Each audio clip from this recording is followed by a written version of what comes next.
Whether you're having a challenging time dealing with someone on the spectrum of NPD, or whether it's just a person whose nature is to be very controlling, it all boils down to one thing, and that is the necessity of setting boundaries with them. This is the only way to deal and the only way that prevents you from feeling controlled, angry, resentful, invaded. It's not easy to set limits with certain people, but all healthy relationships require that we set limits and that we develop the capability to deal with whatever consequence that may carry. And this is essential so we can live with integrity and not participate in a fake relationship.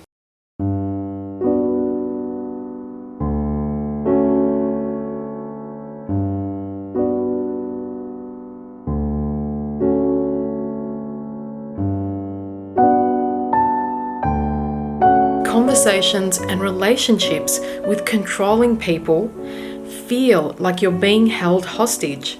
So you need to discern whether this is a malleable personality quirk or whether it's part of a malignant personality disorder.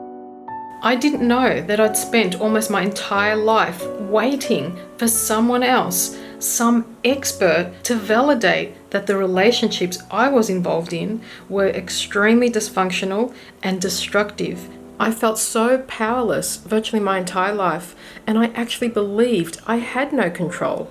Until one day I realized that I did, and that my life was worth fighting for. And I was scared because I knew that this meant that I had to confront the controlling people who took my power away, or rather, whom I'd given my power away to. See, the power shift occurs in your mind first. What I thought was an external power struggle was just a change of perception, an epiphany. When we're disconnected from our own inner power, or we've been manipulated to believe that we are powerless, we attract these controlling relationships that mirror our own inner struggles. And not everybody's ready to hear this. But when you have this change of perception and you realize how powerful you actually are, your external world will change. But that also means that you will need to educate yourself, empower yourself with information, form a strategy, and then take action. So there's both an internal and an external aspect to dealing with controlling people. And it's normal to go from blaming them to holding yourself accountable. If you don't initiate change, nothing will change. You will remain feeling victimized, and dealing with the bullies who have intimidated you will require you to master certain skills that you may need help with developing. But all of that starts with trusting yourself, knowing that you're worth it and that you matter. Looking back now, I couldn't possibly have imagined the strength that I had to gain to make some of the most impossible decisions that I was confronted to make. Part of becoming the expert in your life also means you need to understand and own your role in the relationships that you repeatedly find yourself in. For example, it was very uncomfortable for me to confront myself with how my desperately wanting to fix and help and save and be chronically and disingenuously nice to this person was in fact my method of trying to control the relationship. So that aspect is essential to address if we seriously want to stop repeating these controlling relationships. But in this video, I'm not going to go into too much detail about this. In this video, I go back and forth because I don't know what stage you're at in your particular situation, what you're challenged with. But I've tried to address the various challenges that we face on this particular aspect of reclaiming our lives and authenticity.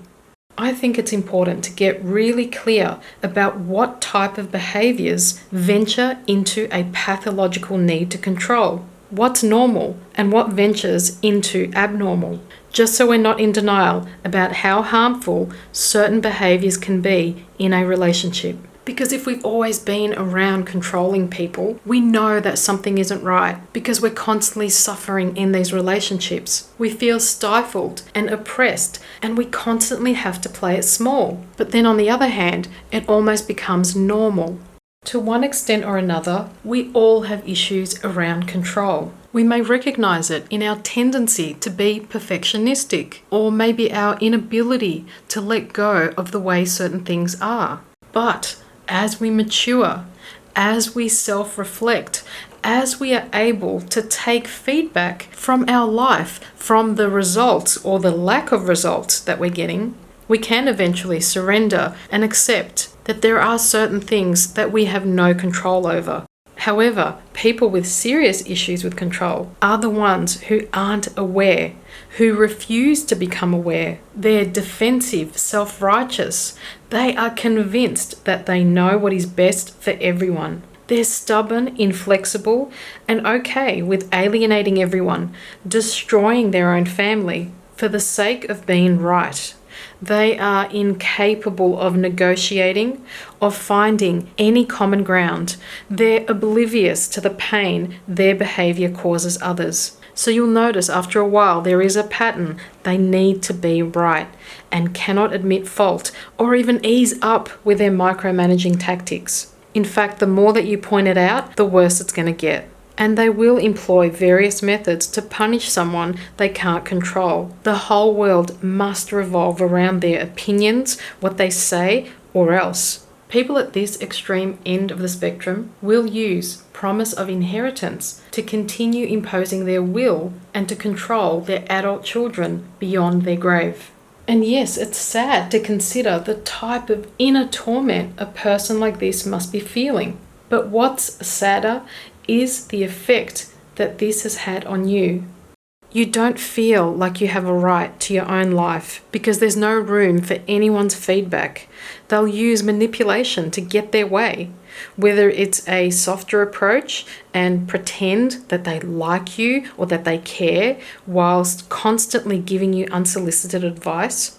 These people only like you and idealize those who they can control. They cannot tolerate non-compliance to their rules and will fly off the handle because disobedience threatens their sense of control. You are nothing but a source of supply to a narcissist, and they will cling onto whatever you're supplying. If they can't control you, they will devalue you, then they'll attempt to destroy you or discard you like a useless object. So the sooner you recognize how destructive this behavior is to any loving, mutual, respectful, or harmonious relationship, the better.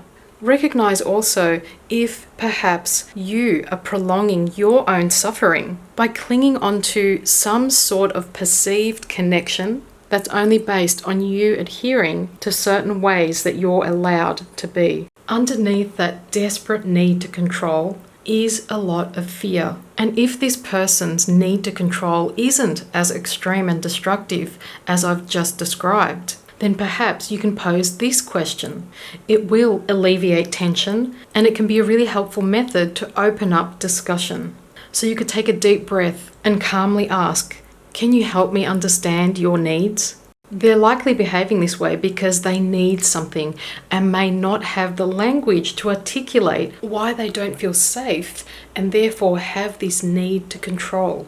And with a pathologically controlling person, this line of questioning is probably going to be met with attack and blame. They won't be able to reciprocate by asking what your needs are because they use unresolved conflict and grudges as a method to control. What they need from you is your unquestioning obedience. So basically what we're looking at is a need to control.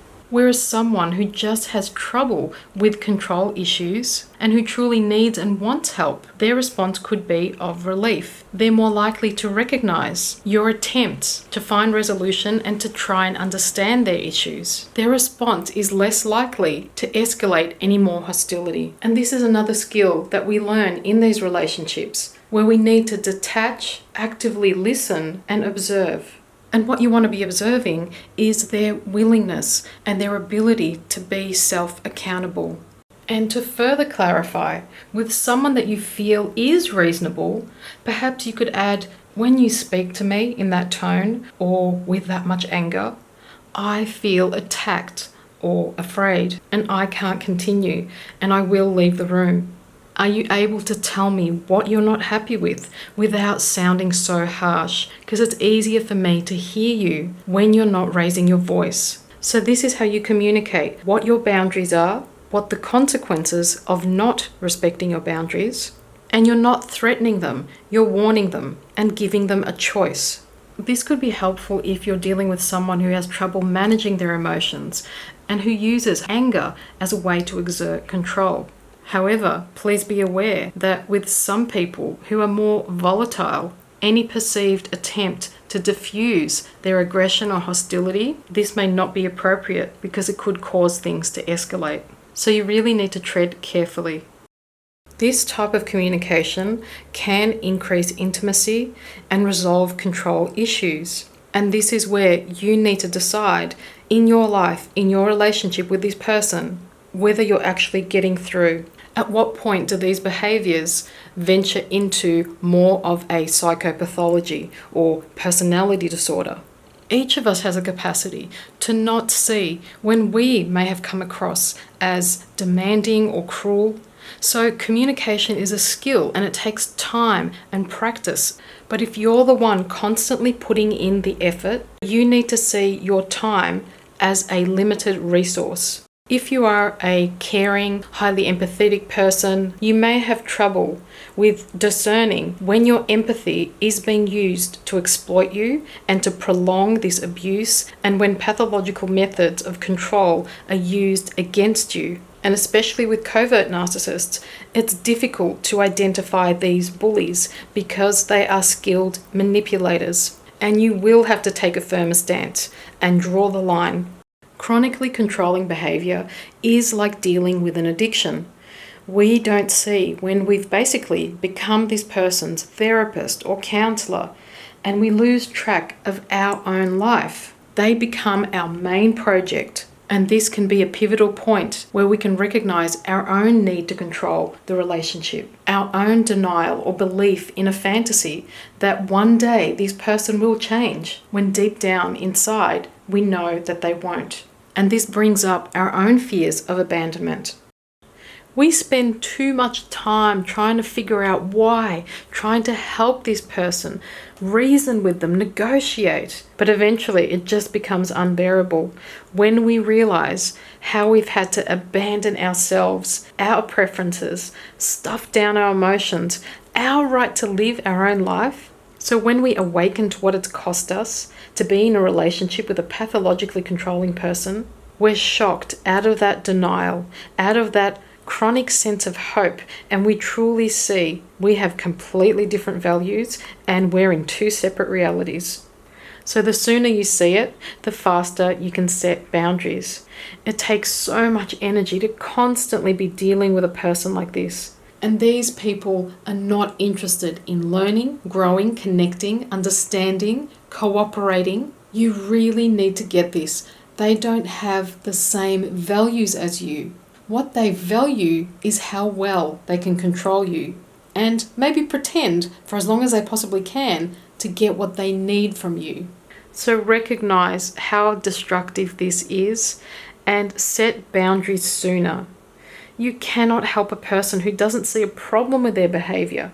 Believe me, there's no gold medal at the end of this road. No one is going to pat you on the back and admire you for tolerating that much abuse for that long. It's not a race you want to be in. You need to know when to quit. And if this sounds familiar in your situation, then sooner is better. And I'm going to be really blunt here, but choosing to naively see where this goes could cost you 5, 10, 15, 20 years of your life, consisting of you walking on eggshells. And trust me when I tell you this, nobody is going to tell you that, least of all the person who wants to control you. Please also know that when you've told a controlling person about a limit you've reached, and one of my favorite statements is, "This doesn't work for me. I have a personal policy," fill in the blanks, for not engaging in highly emotional conversations, for not answering my phone after 5 p.m. Their reaction to what you've asked has nothing to do with you. You have shown courage, vulnerability to express what you need or want. This does not deserve punishment. It's no surprise that we often get our wires crossed here, because when we have to go into some sort of drawn-out battle about what we can or can't do, We begin to falsely assume that it's wrong to have needs and wants, so we shrink back. We begin to lose our voice, our authenticity. We question our own feelings. Please know that this is the strategy in toxic relationships, to cut you down enough times that you begin to do it to yourself. You start wondering if you're asking for too much. Maybe you can tolerate it a little bit more. Maybe you can take on more responsibility. And these are the thoughts that we start to have when we have been gaslit. And I made a video about gaslighting a couple of months ago that you might want to have a look at, so you can identify how these type of controlling people use crazy-making tactics to make you believe that this is normal and to hang in there just a little bit longer. Your best defense is knowing in advance how these people think and behave. If you can anticipate their next move, you won't be taken unaware. You'll be able to maintain your psychological footing because it will be necessary for you to hold your own. Stay grounded, even if the earth beneath you shakes. Relationships can be challenging, but with pathologically controlling people, relationships become exasperating and virtually impossible. And let's be reasonable here. Not all controlling people are narcissists, but all narcissists are very controlling. What I'm saying is it's up to you to identify and to decide how much are you willing or are able to invest of your time, your life, and your energy. One way to differentiate reality from fantasy is to pose a reality testing question. It can be quite revealing when you're dealing with a very controlling person to get a glimpse of whether this person is on the same page as you. And it can also indicate the intention of how far they're willing to go to maintain their control. You can ask in a calm way, have you thought about what will happen if we can't reach an agreement? What are the costs to both of us? And then you fill in the blanks. For example, if we take this to court, have you considered how this will affect our family if we can't agree to respect each other's needs in this situation? So you're using the word we to indicate mutuality. You're not attacking them by using the word you, and you're not telling, you're asking. So their response will give you information to base your decision. So here are some tips you may find helpful when dealing with narcissists and controlling people. They don't like anyone saying no. So don't expect this to be easy. It is not. It's extremely difficult to both communicate what your boundaries are and to maintain them. Take note that this is yet another red flag when you're dealing with a toxic person, because these people will intentionally make it difficult for you because they don't want to respect you. They don't care what you want. They just want to control you. So yes, be prepared for a battle that will require you to muster a monumental inner strength. Try not to take it personally.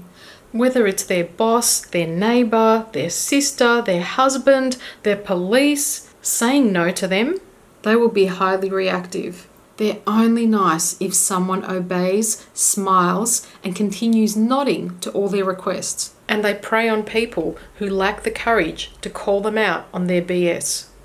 Tip number 2. With controlling people, boundaries must remain consistent and constant, regardless of their emotional ups and downs or any external pressure. So maintain your composure as best as you can and be prepared that they will cause a huge drama simply because you said no. I don't want to do that. I can't do that. No, not at this time. So any form of no is sure to elicit punishment. So just be prepared so you're not taken unaware. And I'm really emphasizing this point because we're often taken by surprise when their pressure amps up. But the more intense their bullying tactics become, the more they reveal themselves to you. They're demonstrating exactly the type of behavior you don't want to continuously be dealing with. A type of person that is not a candidate for you to be in any relationship with. Notice I said any relationship, whether this is at work, in a romantic setting, within your family. Being in a relationship with a bully is damaging to you, and remaining in a relationship like this is enabling their behavior. Whereas ending it is teaching them that there are consequences to actions. They either treat you respectfully or you have no relationship. You have a tyranny. And the only person who can bring an end to that is you. When someone's controlling behavior has a detrimental impact on you, where you feel frightened, unsure, unsafe, this also means you need to ask for help. Control at this extreme can become very dangerous. You need to take a reality check, or better yet, seek out some help to give you a reality check. Unfortunately, the only way to deal with pathologically controlling people is to go no contact. Slam the door shut and move on, because you deserve better and your life is worth so much more than constantly explaining your boundaries to them repeatedly pretending they don't understand that they've stepped over your limit. They forgot or didn't mean it for the 100th time. You must set limits with toxic people. There must be consequences to violating boundaries. If you've done your darndest trying to communicate with this person, you've been upfront, you've been direct, you've been honest, and they choose not to hear you, then you must enforce the consequences of them not respecting your requests. Enforce your boundaries to maintain your own integrity. And that could mean distancing yourself from this person. And in my case, my boundaries were so repeatedly violated that I simply had to set a geographical distance. Tip number 3, when boundary issues appear, address them as soon as possible. In a healthy relationship, you need to be sensitive to the other person's feelings. But when you're dealing with narcissists, compassion and empathy does not work with these people. So don't be fooled. They just see it as a weakness that can be manipulated. You need to emphasize the importance of maintaining the boundary you've requested. And do not negotiate with a known abuser. They will wear you down or wear you out. So keep all engagement to a minimum. Stick to facts and the business at hand. And don't get baited into their clever ways of diverting from the subject matter and turning it around and somehow into you being the cause of this very uncomfortable conversation. If you do that, before you know it, you'll be apologizing for something that you haven't even done, feeling bad for a right that you have. If they play stupid or pretend they don't understand, do not get hooked in. This is a common bait that often leads to yet another misunderstanding of astronomical proportions. If they pull this on you, then write it down in a letter, so then they're free to reread it as often as they need to get it.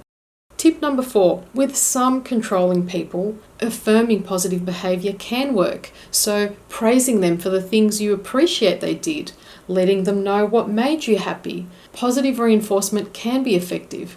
However, I can't say how effective this would be with a pathological narcissist. It might work temporarily, but at the end of the day, you can't have a healthy relationship with someone who shows a lot of traits that meets the criteria for a personality disorder.